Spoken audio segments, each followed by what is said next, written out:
In last lectures, we discussed about the method of formation of alcohols.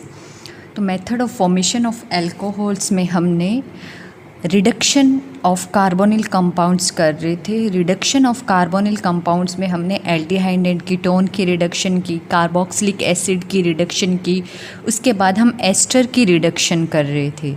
Ester की reduction में मैंने बताया था आपको लास्ट लेक्चर में कि 3 मेथड्स होते हैं। एक तो होता है नॉर्मल कैटालिटिक रिडक्शन, जहाँ पे हम एस्टर को हाइड्रोजन के साथ ट्रीट करते हैं इन प्रेजेंस ऑफ क्रोमाइड कैटलिस्ट की प्रेजेंस में, copper क्रोमाइड।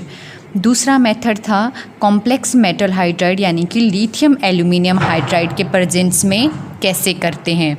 And third method of formation है कि sodium in presence of ethanol हम एस्टर को अल्कोहल में रिड्यूस कैसे करेंगे। तो इस केस में जब हम एस्टर को ट्रीट करते हैं with sodium metal atom in presence of ethanol, तो वहाँ पे हमें मिक्सचर ऑफ अल्कोहल मिलता है।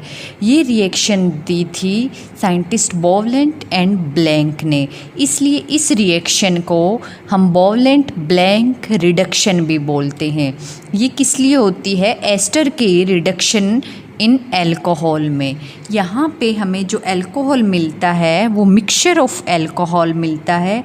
एक अल्कोहल है वो इस एल्कोक्सी पार्ट से आता है R-OH, और दूसरा अल्कोहल है वो इस असाइल पार्ट से आता है, असाइल ग्रुप से RCH2OH। तो हमें इस केस में बोवलेंट ब्लैंक रिडक्शन में एस्टर की जब हम अल्कोहल में रिडक्शन करते हैं तो मिक्सचर ऑफ अल्कोहल्स बनता है। यहाँ पे मेन पॉइंट क्या आता है कि इसका मैकेनिज़्म क्या है। आखिर मेटल एटम सोडियम और इथेनॉल के प्रेजेंस में ऐसा क्या हुआ कि वहाँ पे एस्टर है वो अल्कोहल में रिड्यूस हो गया, और वो किस तरह से रिड्यूस हुआ है। तो ऐसा माना गया है कि ये रिएक्शन जो है इलेक्ट्रॉन प्रोटॉन मैकेनिज़्म से होती है। इलेक्ट्रॉन प्रोटॉन यानी कि यहाँ पे ये रिएक्शन है वो नंबर ऑफ स्टेप्स में, मैनी नंबर ऑफ स्टेप्स में होती है। इस केस में सोडियम का काम क्या है? रिएक्शन मिक्सचर में इलेक्ट्रॉन प्रोवाइड करवाना, और यहाँ पे इस अल्कोहल का काम है, प्रोटोनिक अल्कोहल है ये, प्रोटॉन प्रोवाइड करवाना स्टेप वाइज जहाँ जहाँ रिएक्शन में ज़रूरत पड़ेगी।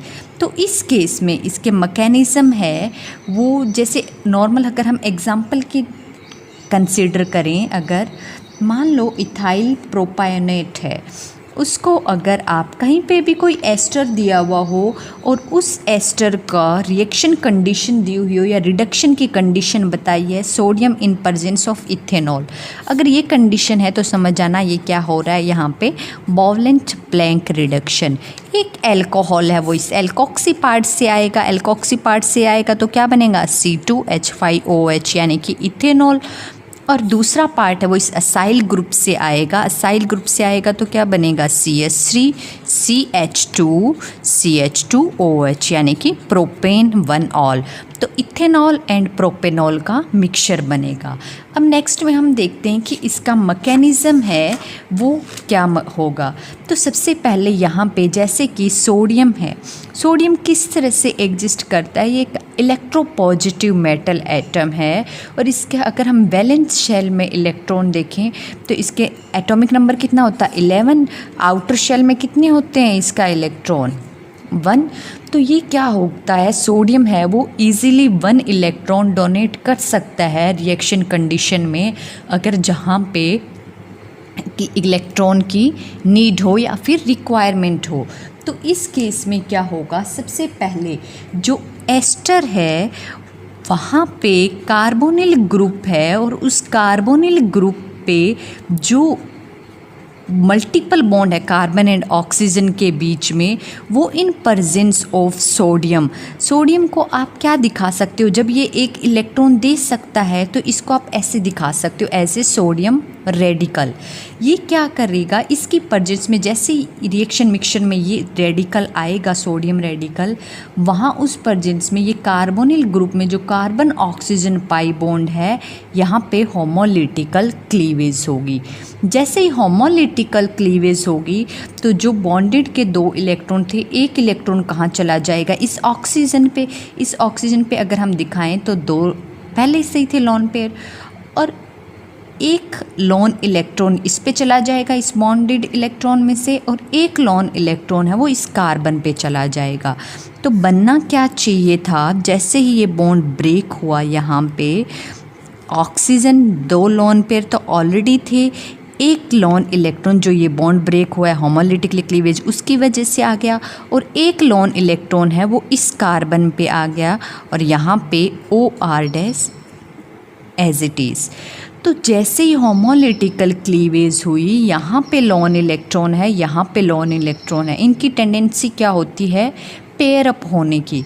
तो जैसे ही सोडियम मेटल क्या करेगा, अपना ये लोन इलेक्ट्रॉन है वो देगा, किसको देगा, अब लोन पेयर एक यहाँ इस होमोलिटिकल क्लीवेज में यहाँ पे भी था, यहाँ ऑक्सीजन दोनों पे एक एक लोन इलेक्ट्रॉन था जैसे होमोलिटिकल क्लीवेज हुई, लेकिन कार्बन एंड ऑक्सीजन में वही सोडियम से इलेक्ट्रॉन सबसे पहले अट्रैक्ट करेगा जिसकी इलेक्ट्रोनेगेटिविटी ज़्यादा हो। तो किसकी है, ऑक्सीजन की। तो जैसे ही होमोलिटिकली क्लीवेज हुई, यहाँ लोन इलेक्ट्रॉन, यहाँ लोन इलेक्ट्रॉन, तो ऑक्सीजन क्या होगा, सोडियम से जो एक इलेक्ट्रॉन है वो ले लेगा, और एक इलेक्ट्रॉन एक्स्ट्रा आते ही इस पे क्या आ जाएगा, नेगेटिव चार्ज। या फिर आप ऐसे भी दिखा सकते हो इसको कि ये फ्री रेडिकल है, ये क्या करे, एज ए न्यूक्लियोफाइल यहाँ पे अटैक करे और यहाँ से दोनों इलेक्ट्रॉन है वो शिफ्ट हो जाए। लेकिन प्रपोज्ड मैकेनिज्म यही है कि यहाँ पे इलेक्ट्रॉन ट्रांसफ़र मैकेनिज्म होता है और यहाँ पे होमोलिटिकल क्लीवेज ही होती है। अब नेक्स्ट स्टेप में क्या होगा, जहाँ पे ऑक्सीजन पे नेगेटिव चार्ज है, ऑक्सीजन पे नेगेटिव चार्ज है, कार्बन है, तो ये क्या करेगा, अब फर्दर ये कार्बन लोन इलेक्ट्रॉन है, अब ये सेकंड स्टेप में ये इस फ्री रेडिकल या फिर आप सिंपली सोडियम है तो अंडरस्टूड है कि यहाँ पे क्या आ रहा है, इलेक्ट्रॉन आ रहा है। तो ये क्या करेगा, अब ये वाला कार्बन है इलेक्ट्रॉन एक्सेप्ट कर लेगा और यहाँ पे क्या आएगा, नेगेटिव चार्ज यहाँ आ जाएगा एक्स्ट्रा इलेक्ट्रॉन की वजह से, और यहाँ ऑक्सीजन पे नेगेटिव चार्ज एंड यहाँ पे OR-। अब क्या होगा, इथेनॉल की प्रेजेंस में प्रोटिक सॉल्वेंट है, अल्कोहल की क्या टेंडेंसी होती है, प्रोटॉन डोनेट करने की। तो इथेनॉल की प्रेजेंस में ये क्या करेगा, प्रोटॉन डोनेट करेगा और यहाँ से जो कार्बन है वो क्या करेगा, प्रोटॉन एक्सेप्ट कर लेगा। यहाँ से प्रोटॉन एक्सेप्ट करके इस पे क्या आ जाएगा, R-C, यहाँ पे हाइड्रोजन और यहाँ पे OR- और यहाँ पे ऑक्सीजन पे नेगेटिव चार्ज। अब इस केस में जो इथेनॉल है H पॉजिटिव तो इस कार्बन ने एक्सेप्ट कर लिया, लेकिन जो इथॉक्साइड अनायन है वो एज ए साइड प्रोडक्ट यहाँ से निकल जाएगा। अब नेक्स्ट स्टेप में क्या होगा, ये लोन इलेक्ट्रॉन है या इलेक्ट्रॉन नेगेटिवली चार्ज यहाँ शिफ्ट होंगे और यहाँ से एल्कोक्साइड अनायन का रिमूवल, एल्कोक्साइड अनायन का रिमूवल होगा तो क्या बन जाएगा, फिर से R-C, यहाँ पे हाइड्रोजन और यहाँ पे क्या हो जाएगा, डबल बॉन्ड O, और ऑक्सीजन पे फिर से 2 लोन पेयर रह गए, एक लोन पेयर ने यहाँ पे मल्टीपल बॉन्ड बना लिया। अब फिर से कार्बोनिल ग्रुप आ गया तो वापस फिर से स्टेप होगा, क्योंकि रिएक्शन मिक्सचर में सोडियम मेटल एटम तो अभी भी है, सोडियम मेटल एटम अभी भी है, तो फिर से क्या होगा, यहाँ पे होमोलिटिकली क्लीवेज से एक लोन इलेक्ट्रॉन यहाँ आ जाएगा इस कार्बन पे, एक इस ऑक्सीजन पे आ जाएगा। जैसे ही ऑक्सीजन पे लोन इलेक्ट्रॉन आएगा वो क्या करेगा, इस सोडियम की प्रेजेंस में इलेक्ट्रॉन एक्सेप्ट कर लेगा, तो ऑक्सीजन पे क्या आ जाएगा, नेगेटिव चार्ज। जैसे कार्बन पे हाइड्रोजन और यहाँ पे ब्रेक होते ही एक क्या आ गया है, लोन इलेक्ट्रॉन। और यहाँ पे ये ब्रेक हुआ तो एक लोन इलेक्ट्रॉन इस कार्बन पे। सबसे पहले क्या करेगा, अब जो सोडियम है रेडिकल, इसकी प्रेजेंस में ऑक्सीजन है, वो इलेक्ट्रॉन एक्सेप्ट कर लेगा और एक्सेप्ट करते ही यहाँ पे क्या आ जाएगा, ऑक्सीजन पे नेगेटिव चार्ज। अब दूसरे स्टेप में क्या होगा, सेम वे में चलेंगे जैसे हम पहले वाले स्टेप्स में चलते आए हैं। तो यहाँ पे क्या होगा, अब कार्बन है वो दूसरे सोडियम मेटल, तो मैं इसको कंबाइन स्टेप दिखा रही हूँ यहाँ पे कि 2 सोडियम मेटल एटम है रेडिकल, और कार्बन ने भी एक्सेप्ट कर लिया एंड ऑक्सीजन ने भी एक एक ले लिया, और दोनों पे क्या आ गया है, नेगेटिव चार्ज। नेक्स्ट स्टेप में क्या होगा, फिर से in presence of ethanol C2H5OH negative charge है कार्बन, तो कार्बन क्या करेगा, यहाँ से प्रोटॉन एक्सेप्ट करेगा इस पे, ऑक्सीजन पे डेल्टा नेगेटिव, इस पे पॉजिटिव, तो ये क्या करेगा, यहाँ से प्रोटॉन एक्सेप्ट करेगा। प्रोटॉन एक्सेप्ट करेगा तो इस पॉइंट पे क्या बन जाएगा, इस स्टेप में C, एक हाइड्रोजन पहले से ही था, एक हाइड्रोजन अब आ गया है, और यहाँ पे ऑक्सीजन पे नेगेटिव चार्ज। अब नेक्स्ट स्टेप में क्या होगा, फिर से जो इथेनॉल का मॉलिक्यूल है, क्योंकि रिएक्शन मिक्सचर में ले रहे हैं वहाँ पे कितने, एक मोल में भी एवोगैड्रो नंबर ऑफ मॉलिक्यूल्स होते हैं, तो दूसरा मॉलिक्यूल से क्या करेगा, ये ऑक्सीजन पे नेगेटिव चार्ज है, ये प्रोटॉन एक्सेप्ट करेगा और क्या बना देगा, प्रोटॉन एक्सेप्ट करके यहाँ से इथॉक्साइड एनायन का तो रिमूवल हो जाएगा, यहाँ से प्रोटॉन एक्सेप्ट करके और इसको रिएक्शन से बाहर निकाल देगा।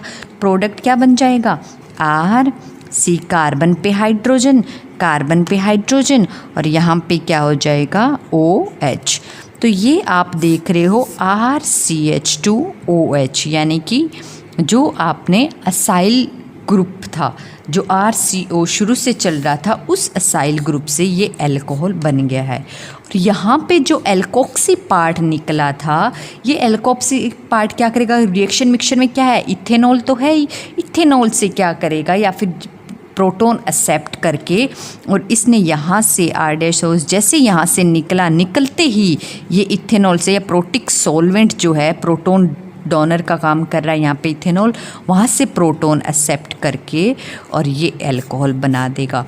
तो एट द एंड हमें दोनों अल्कोहल मिलते हैं, एल्कोक्सी पार्ट वाला भी alcohol as well as acyl group वाला भी अल्कोहल। तो इस केस में हम देख रहे हैं कि मैकेनिज़्म है वो क्या है, इस मैकेनिज़्म को हम इलेक्ट्रॉन प्रोटॉन मैकेनिज़्म भी बोलते हैं। इलेक्ट्रॉन प्रोटॉन मतलब हर स्टेप में आप ये देख रहे हो, इलेक्ट्रॉन का एडिशन, प्रोटॉन का एडिशन, इलेक्ट्रॉन का एडिशन, प्रोटॉन का एडिशन। सोडियम का क्या काम होता है, इलेक्ट्रॉन ट्रांसफ़र का, और प्रोटिक सॉल्वेंट जो इथेनॉल लिया था उसका क्या काम है, प्रोटॉन ट्रांसफ़र का। तो जस्ट क्या है, इलेक्ट्रॉन प्रोटॉन ट्रांसफ़र मैकेनिज़्म है। एस्टर को जब हम sodium in presence of ethanol treat करते हैं और वहाँ पे एस्टर रिड्यूस होके मिक्सचर ऑफ अल्कोहल्स बनाता है। तो ये आपके methods of formation of alcohols from carbonyl compound से कंप्लीट हो चुके हैं। आपके सिलेबस में इतने हैं। नेक्स्ट लेक्चर में हम chemical properties and physical properties of alcohols discuss करेंगे।